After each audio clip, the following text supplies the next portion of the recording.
Every single day. For 9 months. Up to 30 soldiers. She was 15 years old. Her name was Maria Rosa Henson. And for the next 49 years, she told no one. Not her husband. Not her children. Not her neighbors. Not her government. Because the world had made one thing very clear to women like her. Silence was the price of survival. This is her story. And it is also the story of 3 governments, Japan, the Philippines, and the watching world, who decided that her silence was worth more than her justice. Rewind. Philippines. 1927. A little girl is born to a single mother in Pampanga province. Her name is Maria Rosa. She grows up poor, sharp, and full of fight. She goes to school. She learns English. She dreams, genuinely dreams, of becoming a doctor someday. She is the kind of child who notices everything. Remembers everything. Her memory, people will say later, is extraordinary. She does not know yet that her memory will become her only weapon. December 1941. Japan invades the Philippines. Rosa is 14. The world she knew disappears overnight. Japanese soldiers are everywhere. And across every territory they control, China, Korea, Taiwan, Indonesia, the Philippines, a system is quietly running. A government program. A calculated, organized, documented system. The Japanese Imperial Army is creating what they call comfort stations. That word, comfort, is perhaps the coldest piece of language in the history of war. These are not comfort stations. They are rape camps. Run by the state. Staffed by women taken by force. Historians estimate somewhere between 200,000 and 400,000 women across Asia were forced into this system. Most of them teenagers. Rosa is one of them. She has joined the Hukbalahap, Filipino guerrillas fighting the Japanese occupation. She is 14, carrying messages, smuggling medicine, risking her life for her country. One day she is transporting a cartload of guns. A Japanese sentry stops her on the road. He takes her to a hospital in Angeles City. A building that has been converted into a garrison. She is taken inside. The door closes. She is 15 years old.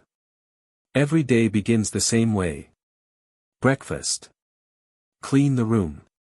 Wash the one dress she owns. Bathe in a bathroom with no door while soldiers watch and laugh. Then, at 2 in the afternoon, the line begins. 12 soldiers. 20 soldiers. Some days 30. Coming in truckloads. When they are not satisfied, they hurt her further. She gets malaria during those 9 months. The only days she is not violated are the days the fever leaves her too weak to move. Years later she will write about this period in her autobiography. She will use simple, precise language. She will not flinch. She writes, "I lay on the bed with my knees up and my feet on the mat, as if I were giving birth." She is 15 years old. 9 months pass. In January 1944, Huk guerrillas attack the garrison. In the chaos, Rosa runs. She escapes. She goes home. She tells her mother everything. She tells no one else. Not that day. Not the next year. Not the decade after. Not the one after that. She marries. Has children. Her husband eventually abandons her to join a guerrilla army, leaving her alone with their daughters. She raises them by washing other people's clothes. Later she sweeps floors in a cigarette factory. She goes to work. She comes home. She makes food. She sleeps. And somewhere locked behind all of it, she remembers. Every detail. Every face. Every date. She had made herself a private vow, she would remember. Because she understood, even then, that remembering was the only revenge she might ever get. She is waiting, without knowing she is waiting, for someone to ask. Meanwhile, far away from Pampanga, men in suits are making decisions about her life. 11 years after the war ended, the governments of the Philippines and Japan sit down to sign a reparations agreement. Japan will provide goods and services worth $550 million to the Philippines as compensation for the war. It is a diplomatic triumph. Celebrated. Photographed. Filed away. The comfort women are not mentioned. Not one line. Not one word. While Rosa is washing strangers' clothes in Pampanga, politicians sign away her right to ever claim justice from Japan. In the legal language of international treaties, by signing that agreement, the Philippine government waives its right to press further claims on behalf of its citizens. She does not know this happened. She will not find out for decades.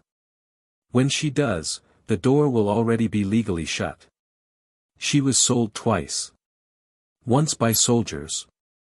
Once by diplomats. June 1992.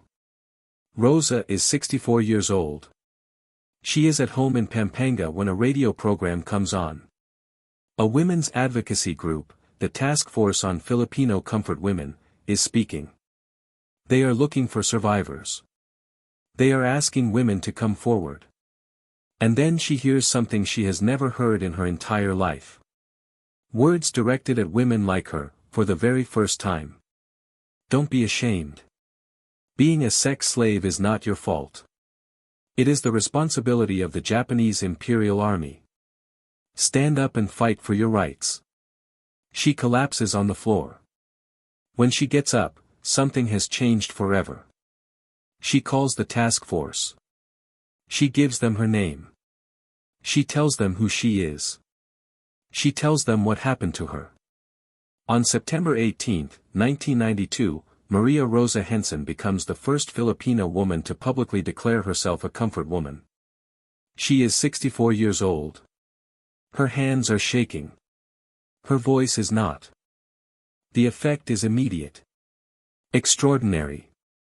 Within months, hundreds of other Filipino women come forward. Women who had kept the same secret for the same decades out of the same shame. Women who needed someone to go first. Rosa had gone first. She then does something else no other comfort woman has ever done. She writes her story down, by hand, on ruled paper, using the English she learned in school before the war took everything. It takes her over a year. It means remembering every detail she spent decades trying to bury. She calls it, Comfort Woman, Slave of Destiny. It is the only autobiography ever written by any of the more than 200,000 women forced into the Japanese military's comfort station system. 200,000 women. One autobiography. Japan responds. But not the way survivors hoped. In 1993, Japan's chief cabinet secretary acknowledges the comfort women system and offers an apology. Historic, but incomplete. The Japanese government insists all compensation claims were settled through post-war treaties. Instead of direct government reparations, they create a private fund in 1995, the Asian Women's Fund, collecting donations from Japanese citizens.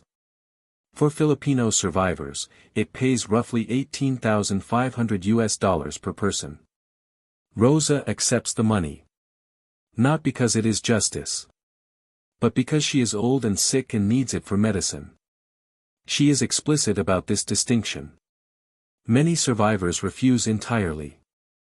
They want the Japanese government, not private donors, to take legal responsibility. They want acknowledgment of the crime, not charity for the victims. The Asian Women's Fund closes in 2007. The Japanese government considers the matter resolved. The women do not consider it resolved. They never will. The Philippine government's position is perhaps the hardest part of this story to accept. When survivors bring their claims to Philippine courts, asking their own government to fight for them, the government cites the 1956 agreement. The claims are settled, they say. There is nothing more to do. The Supreme Court of the Philippines dismisses the survivor's final domestic legal action in 2014. Then in 2018, a bronze statue of a Filipino comfort woman is erected along Roxas Boulevard in Manila. The first and only monument in the country to these women. Before a major economic summit, with Japanese officials attending, the statue is removed. In the middle of the night. Quietly. Without announcement. Japanese war shrines continue to stand across the Philippines. The one statue built for Filipino victims, taken down in the dark so as not to embarrass a trade partner. It is the second erasure. The first was done with soldiers. The second was done with economics. In 2019, 24 elderly Filipino women who call themselves the Malaya Lolas, the free grandmothers, take their case to the United Nations. Their own government has failed them. Japan will not hear them. They go to the only place left. The UN examines the case for 4 years. On March 8, 2023, International Women's Day, the verdict arrives.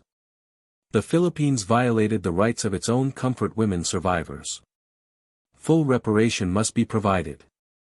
Material compensation. An official apology. A national memorial. A landmark ruling. An 80-year journey to a verdict. By then most of the women who started the fight are gone. Some died waiting. Rosa did not live to see any of it. She died on August 18, 1997. She was 69 years old.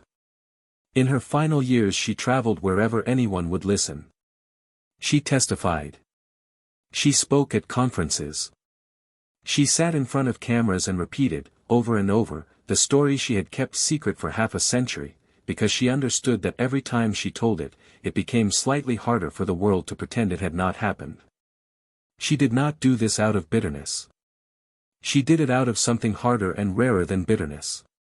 She did it out of the conviction that truth, spoken clearly enough, is permanent. That it outlasts the people who told it. That it outlasts the governments that tried to bury it. She was right. Here is what I want you to hold when this video ends. Rosa was born into a world where her existence was inconvenient.